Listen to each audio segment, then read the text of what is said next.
All right, so today I wanted to bring you into our test kitchen, essentially, which is our production space. It's basically the same thing. The idea behind today is how do we create products here? And today, more specifically, how do we create something like this? There are many brands that make a chocolate sauce out there, and there's a pretty strong use case for this. As much as I didn't really want to pay attention to it, or as much as I didn't really want to dive into this market, it's kind of fun to explore and see what we can make out of it. Chocolate sauce, I don't know if there's another term for it. It kind of sounds weird. It makes me think of ice cream, but this type of chocolate sauce is really good for hot chocolates in cafes. And I got my start as a barista in the city, and I worked as, behind the counter for probably 8 years, somewhere in there. So I've served a lot of places, and some of the places that I had worked at as well were very high volume. We would serve 1,000 people in a day, and that requires a very, very well thought out process to how you go from taking someone's cash to making their drink. And when we started making chocolate, obviously we wanted to be part of this cafe world or this environment. And we had started with something like this, where it's our chocolate. It's essentially just shredded chocolate. It's very quick to melt. It can make a really, really good hot chocolate. And we have two types. We have a 60% and a 45. So kind of catering towards the more classic lovers and then the more sweet lovers, like kids or kids at heart. But the feedback I keep getting is yes, we really love it, but in high volume places, it's a challenge to integrate something like that into the process. And I guess I get it. It does take a little while longer, and that's why, there's a ton of R&D going into coffee grinders specifically, who, you can boost out a shot of espresso in 3 or 4 seconds. Time in very, very specific circumstances matter. So we figured today, why don't we try and see if we can recreate something like that chocolate syrup? Obviously, with our own take on it. I wouldn't want to just come into the market creating something that tastes like anything else that has been out there, but also the ingredient quality truly matters to me. So what is it made up? What do we need or what do we not need to make this possible? What is a reasonable shelf life to be had? And what is kind of stretching it too far? So first, I think is the best is just to break down standard ingredients of what we see in a chocolate sauce, and what they are, how we get there, how we got those ingredients, and then we can kind of navigate a little more based on what works best for us. So quickly,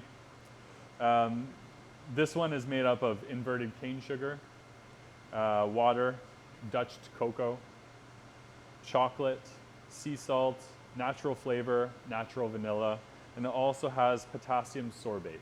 So that's the base makeup of what's in here. So I got my little handy dandy notepad. Since this is a little more informal, I guess I'd say, I just wrote some notes of what really stood out to me in that. So I guess going to invert sugar. Invert sugar, you can actually make at home quite easily. It's cane sugar, water, and some type of acid. And what it does is it breaks it down into glucose and fructose. As far as I understand, it removes that bond, so it doesn't crystallize. Something like this. We make this here for our marshmallows and a few other goodies as well. The pros of something like this, it is sweeter than regular cane sugar, better texture, longer shelf life. So again, the strategy of using an invert sugar, I get it. And I don't mind something like this because essentially it's not so far gone from its original ingredient base. We can make it ourselves if we need to, so it's not the end of the world. Next up, I mentioned Dutch cocoa powder. So Dutch or alkalized cocoa powder. So again, we're getting into adding something onto our cocoa solids. In this case, it's an alkalizing agent. So we're really trying to bring the pH level to a neutral stance, so there's not that bright acid flavor you may get. There is a strong use case again for this in baking, and you will add or reduce things if it's alkalized or natural. Again, we love natural. the flavor is super delicious. And if we can remove one step of that process and have a little more integrity to it, that's what we really want. What I found really interesting, just quickly looking it up, is that a darker color cocoa powder, so you've probably seen like the really, really dark ones or the more mild, the alkalizing agent is either used more or a longer period of time. It's been like resting on your cocoa solids essentially. And then to extend upon that, it lowers the amount of antioxidants in the cocoa powder itself. And there are reduction estimated between 60 to 90%. So then you're kind of getting something that, yes, it's more chocolatey, but what have we sacrificed to get there? And that's quite interesting. The natural flavor, I never really knew much about this, and I guess it's, it's probably a giant rabbit hole, but from what I pulled, natural is relatively misleading as there's no real FDA definition of what natural is. It can be derived of plants and animals, extracted, distilled, or otherwise obtained, and it can contain more than 100 different chemicals according to the Environmental Working Group. That's pretty fascinating. 80 to 90% of the natural flavors may be anything but. So then we're talking emulsifiers, solvents, flavor enhancers, preservatives, and more. Next up, natural vanilla. To me, actually, when I hear natural vanilla, I think it's nature. I think there's nothing, it's not compromised. There's nothing been added or taken away. But from what I understand, it's actually the opposite of that. Pure vanilla is made from only vanilla beans, water, and alcohol. Then we have natural, which can include other ingredients besides vanilla. Again, it's a very big gray area, and I'm not sure exactly what that means in terms of what other ingredients you need to have to make that happen. And finally, the biggest standout for me, potassium sorbate. It is on their ingredient list, and it does say less than, what do we have here? 0.1%. But when they have it in brackets and they really emphasize the 0.1%, and yes, it does extend shelf life. They do have around 2 years shelf life, by the way. This is a synthetic product. So now we're dealing with something that we're not deriving from plants. I guess there are a few plants that do, but in very, very low quantities. So when we're dealing with something like this, where it's very well measured and on a mass scale, likely it's synthetic. It is a food preservative. So it's also used in cosmetics. And it extends the shelf life of products by inhibiting the growth of mold, yeast, and some bacteria. So again, I get it. Like, we want a long shelf life, but at what cost, right? So that I'm unsure about. I mean, when we get into making our own just shortly, we're gonna try without it, and then we're gonna see what the shelf life gives us. Is it a week? Is it a month? Is it 6 months, a year? I mean, ideally between 6 months and 1 year would be awesome, because then it allows us to kind of grow a product more nationally and then scale up before it gets crazy busy. Us Canadians and hot chocolate, it's a very interesting thing. So today I am testing 2 different recipes based off of the ingredient breakdown that I saw in this bottle. And like I said, there's a bunch of different brands out there, and I'll get through testing a lot of them. But today I just want to see how close I can come just by reading their label and axing out natural flavor, natural vanilla, and potassium sorbate. Those, I don't want to be part of a recipe. I have 5 ingredients, and that's it. I guess I should also just have a little look at what the consistency holds for this chocolate. Like, it's pretty nice. Like, it's really nice and fluid. It's super dark. You can tell right away, like, they are using quite an alkalized cocoa powder. In comparison, like our cocoa powder, super light. It has a nice fluidity. Like, again, this is room temperature. I do believe you want to put in the fridge, maybe day end or whatever, but it's really nice and fluid. So this is kind of the benchmark at which I'm using to build these recipes. These might not turn out whatsoever. Like, these could be massive flops, but you have to start somewhere, and that's what I'm going to do. So today, we're just gonna go one at a time. Recipe 1, recipe 2, and then we're just gonna let them sit. So we'll most likely have them sit at room temperature for months on end, and then we'll check every month just to see how they're developing. And this is kind of like a really budget approach to checking shelf life. But to be honest, I called a few different recipe labs, ones that help you determine shelf life, and they say really low risk items like this, that's the best way to start. So that's where I'm starting. So I want to heat up my water, my chocolate, my salt. See what else I can axe out here. Cocoa powder I'm likely going to leave a little bit later, and then cane sugar syrup I may as well because at a warmer temperature, what's going to happen is it'll be more fluid. So it'll make it a little easier for me to transfer out of this. I guess what I didn't mention is that I did make a little one of these hot chocolates because I ate my lunch and I was really thirsty and I wanted something that wasn't just caffeine. So I figured why not? Let's give it a try and see. And it is on the sweeter side.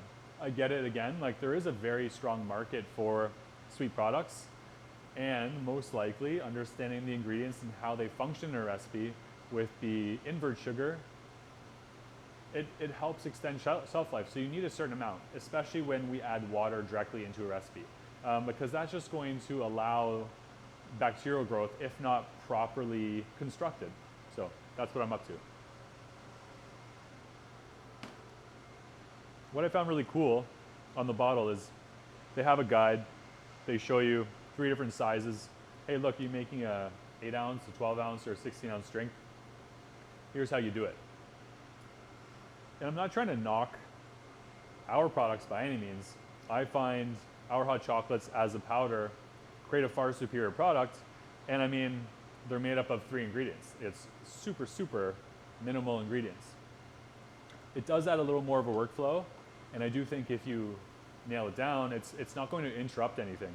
Very similar to adding latte art to the top of your beverage. I'm sure at some point people are like, whoa, you're spending way too much time here, trying to make your lattes look pretty. But then they realize that people care. Like people care about these details. And that's why we have products like that. So I'm getting pretty close to having all my ingredients melted. I'm gonna throw this cane sugar syrup in here. And the last ingredient, which admittedly after I weighed everything out, it does look like a lot of cocoa powder. And right now I do have a very, very fluid product, so maybe it won't be too much. My worry is either it's going to be granular as I taste it, or it's going to stiffen up the product quite a bit. Oh, and lastly, cocoa powder, really interesting. They have different fat contents. So we use a high fat cocoa powder. It contains around 22, 24% of fat. This is actually a really positive add, I find, in something like this, because fat adds a really nice texture to your final beverage. All right, dumping it in. Gonna whisk this bad boy up. And we'll see what we get. So just judging by this recipe, it looks like I have more of a fudge than a sauce. So it might mean, you can see here, we're dealing with something that's pretty thick. And I mean, there's still a little cocoa powder to be broken up in there. So in a situation like this, rather than going down the road of a very similar recipe, I think it makes sense to modify what we have. I'll start up again, and then we'll test that versus this one. So let me pause for a minute, readjust my ingredients, and I'll come back to you. All right, so I think it's pretty obvious that the first one didn't go as planned. Like if we're looking at something like this, it is very fluid, and we have something here that almost looks like a batter. This is now our starting point, and that's what is kind of fun about it, to be honest, and that's what I like is, yeah, it doesn't always work out, but it gives you a place to work off of, whereas before I was just going in blind. So I did quickly update our ingredient list in terms of weights.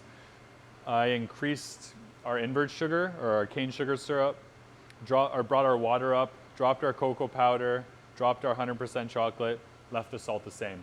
I think salt is a good, really balancing on the acidity of a natural cocoa powder anyways, so I like that option. I do have to say, like, if I'm to taste this though, it's good. It does taste like a batter for making a cake or something. I do think I'd want it sweeter anyways. It feels a little too dark for this style of audience, right? Like, this to me isn't someone who's looking for very chocolate forward. It's something that is nice and sweet but balanced. So round 2, let's see how this kind of comes together. Throw our water in.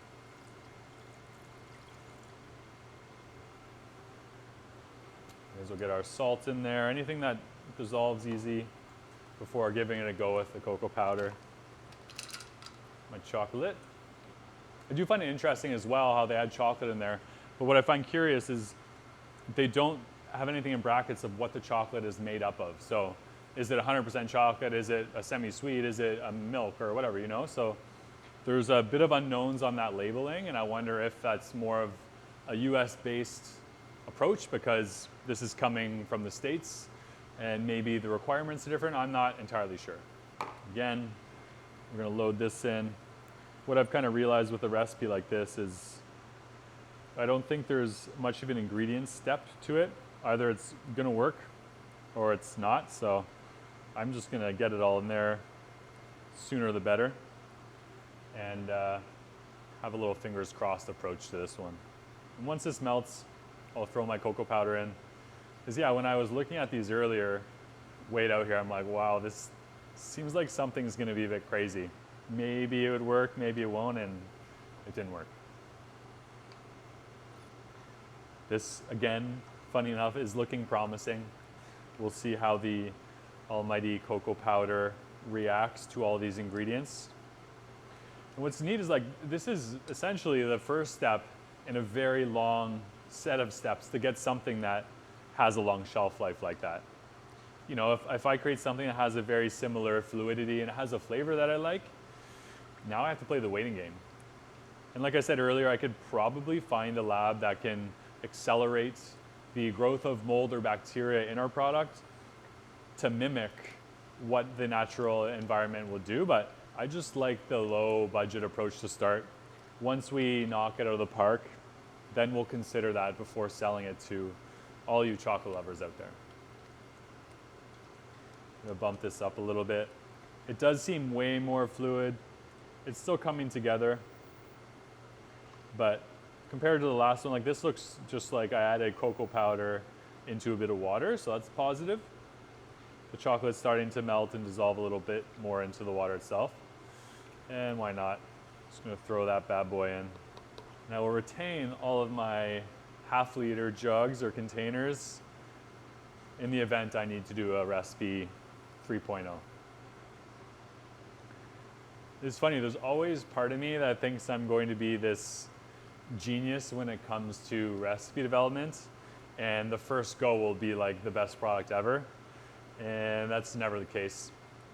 And I'm sure it's very much so for all of the other chocolate makers or, you know, people who are in the food industry and on their own adventure, trying to create something excellent for shelves or for the restaurant or whatever it may be. There's a lot of work that goes behind the finished product, so I love seeing other people just kind of power through, trying to figure it all out on their own and, you know, knock people's socks off with that flavor texture that they're working on. So this one looks way better. There's still a few clumps in here. I'll probably have to whisk just to get them out, but it's looking pretty good. This is a warm product, of course, so it will be more fluid than when it sits a little while longer, so I might just kind of let it be. I think what I will do, though, is make a hot chocolate with this just to see what the flavor's like. Because, yeah, it could be fluid enough, but is it a product that tastes good? I don't want to let something just sit in a container for, you know, 3 to 6 months only for it to never taste good in the first place. So I'm just trying to get all these little clumps out of here before I move on. But I think that's decent. what I will do actually is I'll transfer it over and I'll just use a half-liter container, or sorry, this liter container, an immersion blender, just to get all those clumps out.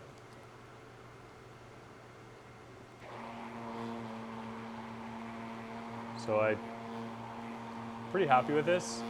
If I were to change it again, just based on looks now, especially how fluid it is, maybe I would drop a bit of the water content for cocoa powder or for chocolate itself.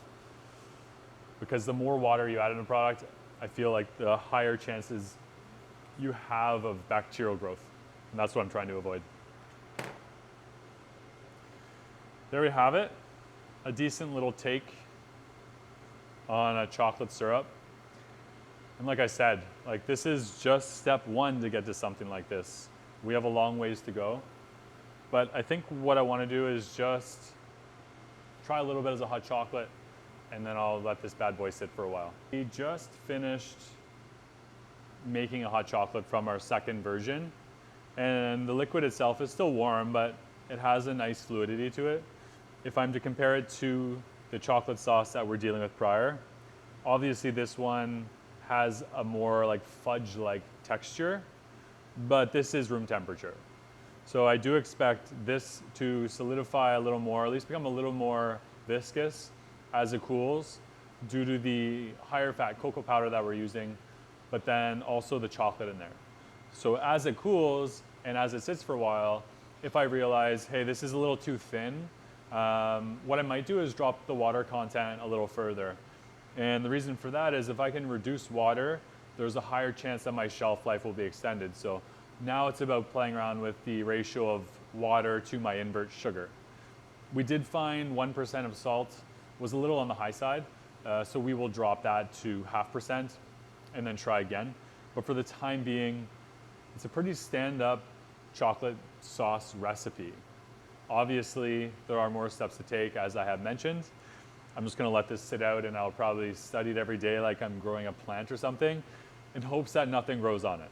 That's kind of the inverse of growing a plant, I guess. It's pretty fun.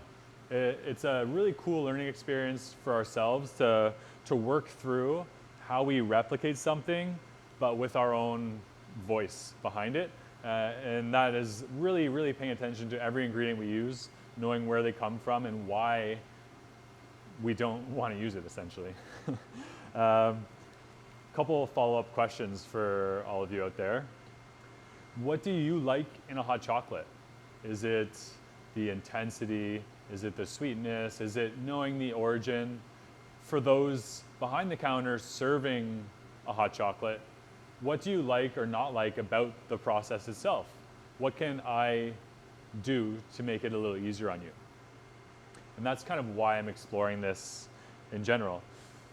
Anyone local in the GTA or maybe even Southern Ontario, would a program like this interest you where we had reusable bottles? I do think there is a strong value or use case surrounding not just getting these and then tossing them when you're done. Something like that I'd really love to poke around at as well. Any feedback is most welcome. Like I said, this is our test kitchen. Together, I think it's very important that we can figure these recipes out. And if you want to use the final recipe, by all means. Anyways, I look forward to having you by and trying some of our hot chocolate, whether it is in this liquid form once it's perfected, or in a more traditional way as we serve it in our cafe. Cheers.